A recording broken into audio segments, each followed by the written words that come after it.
Enda Tiers-Monde, ONG internationale créée en 1972 au Sénégal, est présente dans 11 pays à travers le monde, dont 6 en Afrique, 2 en Amérique latine et 2 en Asie.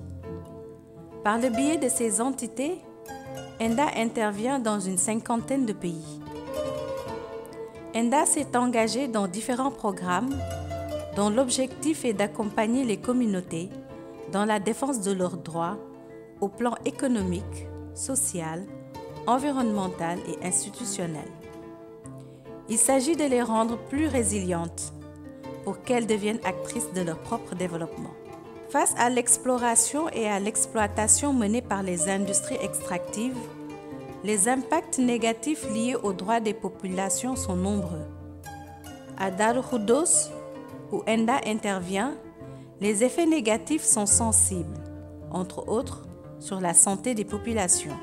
feebaru biir bi daw ci xale yi bët yu xong coy léeg-léeg da ngay xëy sa bëti doom doo ko mën a téppale day ñuul kukk ndax poussière centrale bi ñax maa ngi nii ci àll bi genn jur du ko lekk jur gu ko lekk da ngay dee.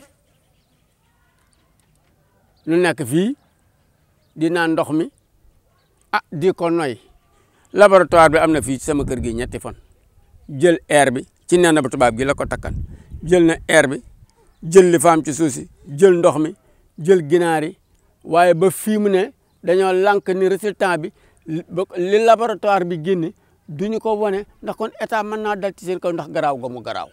À Darou Khoudoss et à Nendori dans la région de Matam, zone d'extraction du phosphate, à Kédougou dans le sud-est du Sénégal, zone d'extraction de l'or, et à Saint-Louis, zone d'exploration du gaz, Enda a mis en œuvre des projets qui visent entre autres à améliorer les revenus des communautés, notamment des femmes et des jeunes, avec l'apport des industries extractives, à lutter contre la corruption au niveau des autorités locales et à élaborer une contribution aux droits fonciers avec le soutien d'experts juridiques, mais aussi à créer des ponts avec les citoyens pour assurer la transparence budgétaire, en vue de mettre en place une approche de programme budgétaire basée sur l'éducation à la santé, sur l'accès à l'eau et à l'assainissement et sur la nutrition.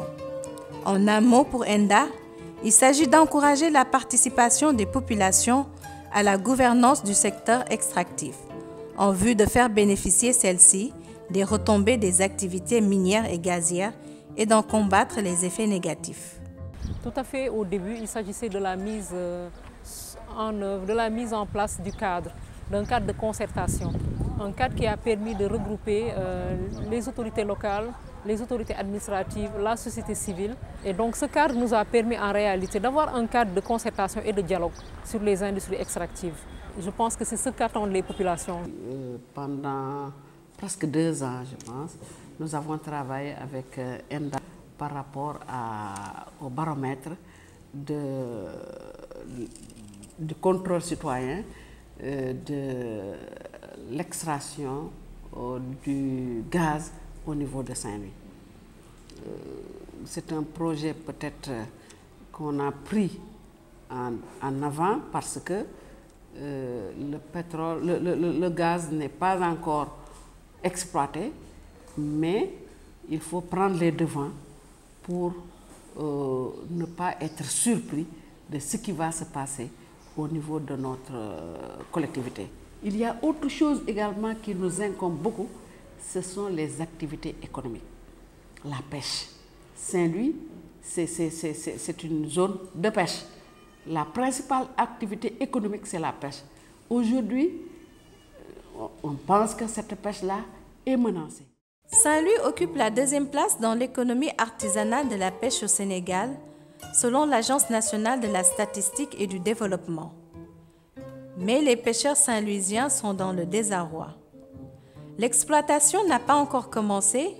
Or, des contrats d'achat et de vente du gaz naturel liquéfié ont été signés avec des compagnies internationales.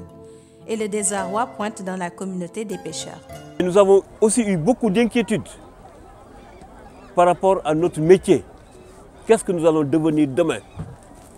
Nous sommes des pêcheurs, nos enfants de pêcheurs sont des pêcheurs, nos femmes, nos épouses, nos enfants travaillent dans le mariage, travaillent dans la transformation des produits halieutiques. Si demain, l'exploitation du gaz commence, est-ce que la cohabitation sera facile? Est-ce que la cohabitation va avoir des conséquences? Tout ça, c'est avec ENDA que nous avons découvert les réalités. C'est maintenant que le gaz va venir partager avec nous la mer. Mais la mer, nous l'avons partagée avec personne. C'est grâce à ces formations que finalement nous avons été conscientisés, que nous nous sommes réunis et que nous avons décidé de créer le comité d'initiative qui va prendre en charge la lutte pour la compensation des pêcheurs. Crainte par rapport à la pêche, crainte pour le foncier également. À Darou Khoudoss, où ENDAP lutte contre l'accaparement des terres, les actions de sensibilisation et de mobilisation ont amélioré la capacité des populations, notamment dans les négociations avec les compagnies.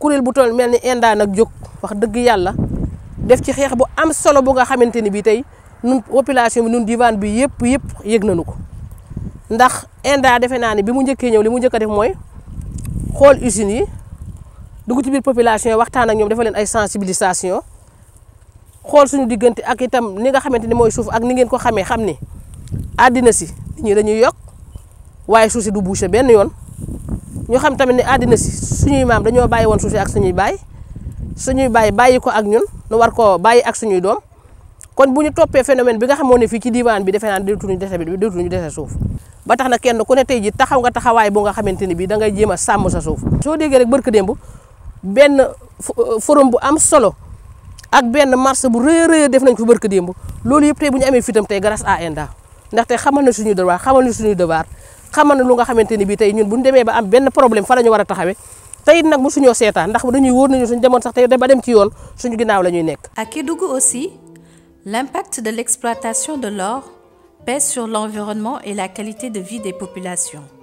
Un de leurs soucis réside dans la préservation de leurs écosystèmes. Parce que c'est très important. Et le fleuve qui est là, par exemple, d'habitude, à pareille heure, il y avait l'eau jusqu'à côté du grillage ici.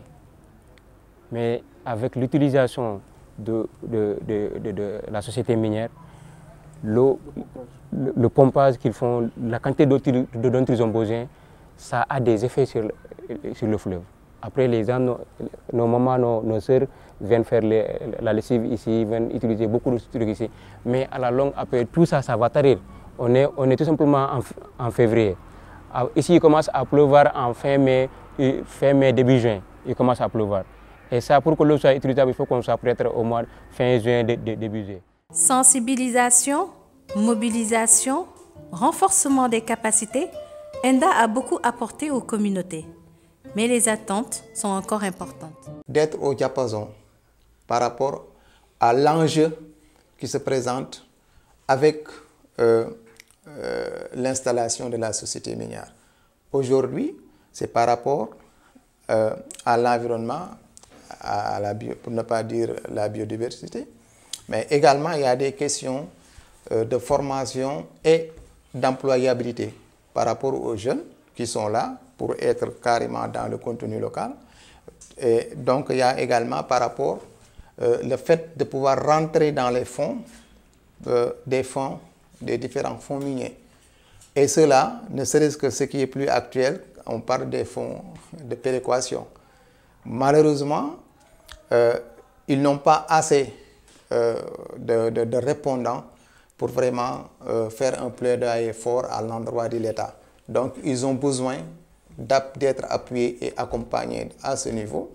Également, on a vu qu'il y a des insuffisances, malgré le projet a apporté beaucoup dans ce sens, mais il y a encore beaucoup à faire donc, à ce niveau. C'est être carrément dans les sphères de décision, donc pouvoir vraiment intégrer ces organes, ces organisations politiques, ne serait-ce que pour être là où on prend des décisions, là où on peut influer, par exemple, sur les prises de décision. Ça, on pense qu'également, ENDA pourra faire quelque chose par rapport, soit des formations qu'on dit classiques, par rapport à... En vue de bâtir des communautés résilientes, actrices de leur propre développement, l'engagement d'ENDA se poursuit avec le soutien de la Fondation Ford et avec l'appui de divers partenaires.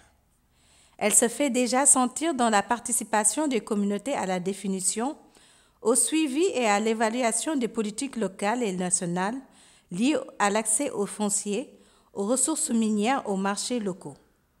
Dans la préservation, la gestion et l'atténuation ou la compensation des dommages collatéraux sur la communauté locale induite par les industries extractives. Dans la participation des femmes et des jeunes dans la gouvernance locale, mais aussi dans les innovations dans la fiscalité locale ou nationale pour plus d'équité et pour un développement durable. Pour accompagner toutes ces activités, le secrétariat exécutif d'ENDA Tiers-Monde mène un travail de coordination et de plaidoyer en direction des communautés, des autorités et des partenaires.